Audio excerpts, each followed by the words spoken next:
dia ahli-ahli torekat atau biasa baik orang lamun neuleuh Habib Lutfi ahli torikoh ya kepala ketua torikoh di Indonesia nya geus 2 periode nya lamun zarah ka mana bae tilok sahadiah zarah urang ila hadratin Allah Fatihah ilok Habib Lutfi mah datang ka luar Batang batur zarah nya ngopi wah ya udah pulang jarah ke Kampung Bandan di luar wah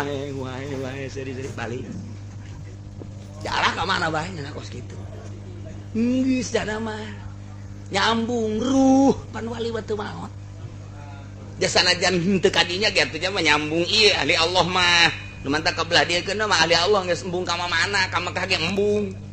mantap kasih diturutan atuh woi kiai itu mah embungeun ka Mekah sasar tama kiai nu bener disasar-sasar pugu nyana nu sasar kumaha emang pugu ka Mekahna ge menang di bank duitna sasar ente coba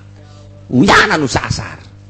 juga Mekahna gede nyokotan ti dulur-dulurna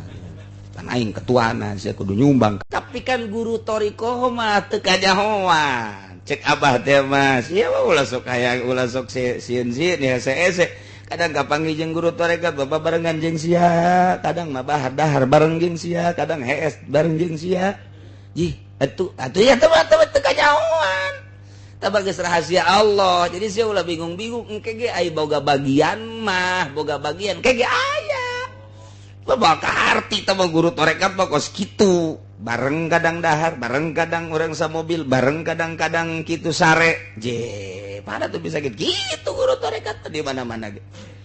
di mana-mana ge ke nyahona teh ketika urang tah aya keajaiban lain keajaiban bisa hiber lain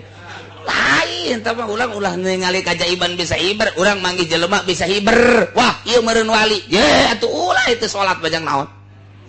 ulah atuh cenah tilok dahar urang Belanda gitu dahar nggak dahar